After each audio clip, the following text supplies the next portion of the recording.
Le Pareto est un puissant outil de la gestion de projet qui vous permettra de prioriser les causes pour un problème donné. Et grâce à lui, vous pourrez identifier quelles sont les causes sur lesquelles il faut agir en priorité pour améliorer de façon significative la situation. Alors, cela vous permettra de représenter de manière visuelle ce que vous ne pouvez pas voir dans un tableau. La loi du Pareto stipule que 20% des causes entraînent 80% des effets.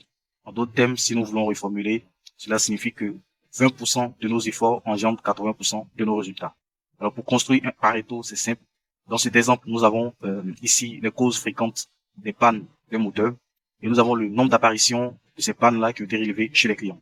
Nous allons commencer par d'abord placer les données dans l'ordre croissant, dans l'ordre décroissant plutôt. Donc pour cela, vous allez faire un clic droit dans la cellule et vous allez descendre sur trier. Dans trier, vous descendez sur trier du plus grand au plus petit. Donc on va trier. Une fois que les données sont triées, donc nous allons venir ici pour calculer le total. Donc vous faites Alt égal et vous appuyez sur Entrée. Ça vous donne automatiquement la somme de ces valeurs.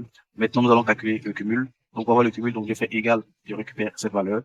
Ensuite, pour la deuxième valeur, je fais égal, je fais ça, plus cette cellule. Donc j'écris égal, et maintenant je vais faire glisser mon curseur. Maintenant, je vais calculer le pourcentage. Donc pour calculer le pourcentage, je fais égal, donc le nombre d'apparitions multiplié par 100.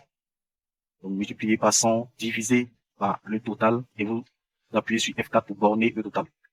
Donc on va descendre, et ici je vais également calculer le pourcentage cumulé. Donc je récupère cette première colonne, cette première cellule, et pour la deuxième, je fais égal, je prends cette cellule, plus cette cellule-là. Maintenant, voilà, je tire le curseur. Une fois que j'ai mes données, je vais corriger ici l'erreur. Une fois que j'ai ces données-là, donc, je vais sélectionner toutes ces données, sauf le total. Ensuite, je me rends dans insertion, je vais cliquer sur graphique recommandé.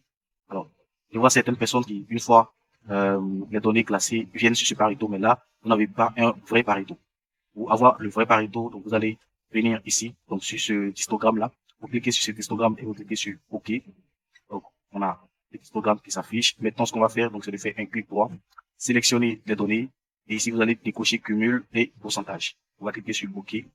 Ensuite, vous faites encore un clic droit, modifier le type de graphique.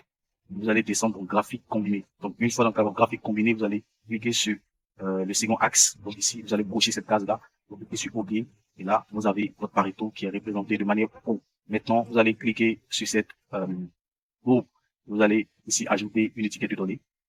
Donc, vous avez ici immédiatement les, les causes sur lesquelles il faut se pencher. Ça va être les causes qui sont ici, en fait, dans l'intersection entre cet axe et cet axe. Donc, qui représentent 80%. Donc, pour 80%, donc, on aura cette valeur-là. Donc, ici. Voilà. Donc, vous savez maintenant représenter un Pareto de manière professionnelle.